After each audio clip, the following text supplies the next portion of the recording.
Good morning, dear students. Here, your teacher Dolcy. I hope that you all are fine and you have started the work as I told you yesterday. We have started the chapter Plant Growth and Development from Unit 4th. So, it is the part of plant physiology.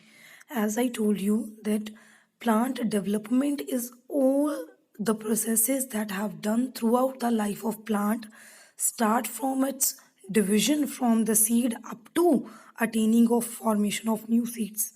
But the growth is just the division and differentiation. So development itself a process whose growth is a part, means growth is a part of development or can be studied under development. Okay, so as you know, growth is of two types: arithmetic growth and geometric growth. Arithmetic is the growth in which a cell divide from 1 to 2, 2 to 3, 3 to 4, 4 to 5, and the parental cell it remains same. As the cell it enlarges, it start to differentiate and start to perform the work. For example, you have a seed or you have root, the cells will divide 1 to 2, 2 to 3. In this way, they grow vegetatively. With the passage of time, that growth is known as arithmetic. Okay, here is the graph where the L represents the increase in length and T represents a measurement with respect to the time. In this graph, we will see that how the plant it undergoes the growth. In arithmetic growth, the curve will be straight line, means from 1 to 2 to 2. A continuous or a static change is observed from one value to another. That type of growth is known as arithmetic growth and the graph is known as arithmetic graph.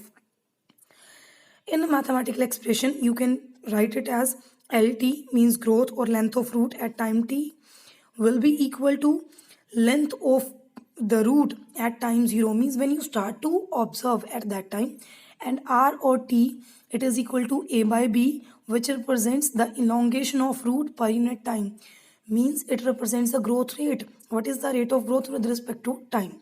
So the formula is LT is equal to L naught into RT. So in geometric growth, the number increase to double, means 1 to 2 cells are formed, 2 to 4, 4 to 8 and so on. So generally plants development is from zygote to embryo. This kind of growth is usually geometric, in which a cell it duplicates or increase its number to every time.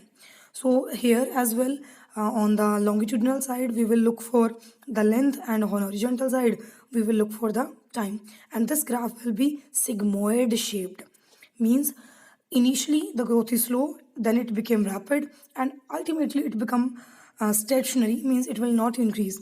This type of growth curve is known as sigmoid shape of growth curve. First phase is known as lag phase. There is a lag, means the plant or the seed take time to adjust in the environment.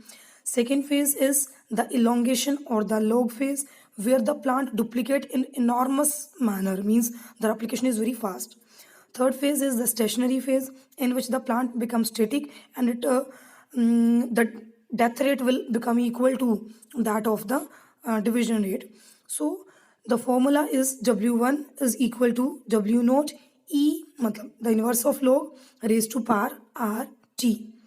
So W1 is equal to, or it represents the final size of, means after the observation. W naught represents the initial size of the plant, means at the beginning of observation, and your R it represents the rate of growth and T represents the time. Similarly, as the linear shaped or arithmetic type of growth curve it represents.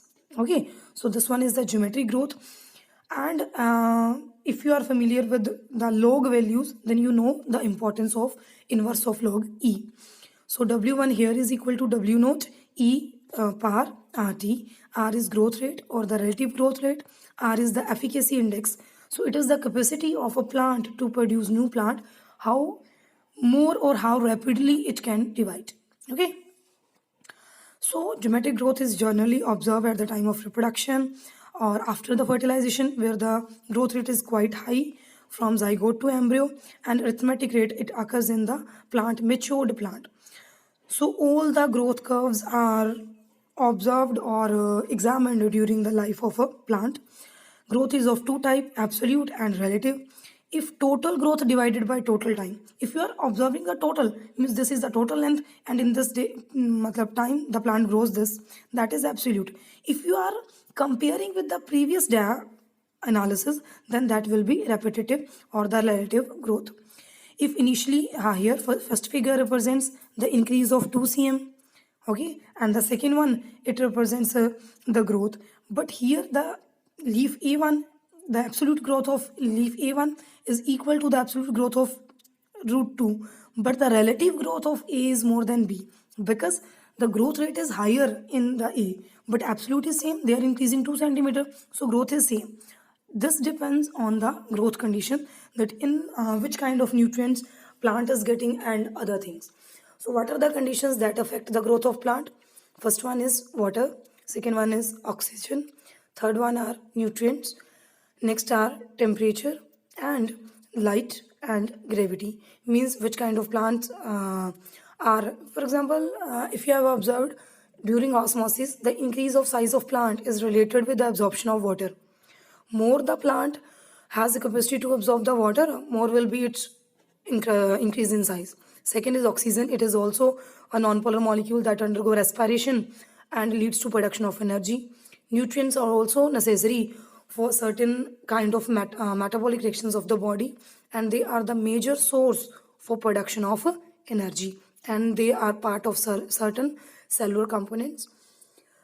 As you know, plants are of three types: short day plants, long day plants, day neutral plants. So the sunlight, it plays prominent role in the growth of the plant. Reason beyond this is that sunlight is necessary for photosynthesis.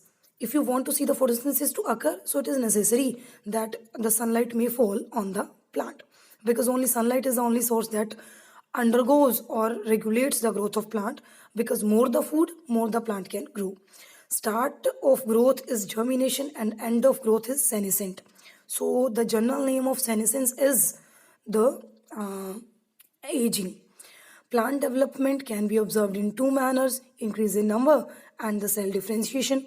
When cell is dividing, it is said to be the process of cell division that is generally observed at the part or the part of plant that represents the meristem.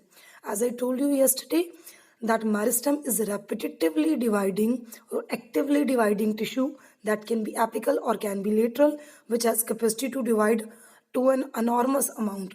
Cambium is the tissue that is necessary for the formation of secondary growth, increasing the girth of the plant with increasing the size of protoplasm and as well the cell size. So meristematic cells, they are present at the procambium that provide the growth. That growth can be occurred only if plant has sufficient nutrients, and those nutrients are water and the other food synthesis. So these kind of photosynthesis can be possible only with the vascular cambium. So during the secondary growth, we have two kind of cambium. First one is vascular cambium and second one is core cambium. So the overall mechanism is meristem divide to form new cell, new cells differentiate to form differentiated cell, those differentiated cell undergo differentiation and again start to divide and form the meristem. So this is the mechanism that occur or repeats throughout the life of the plant. This is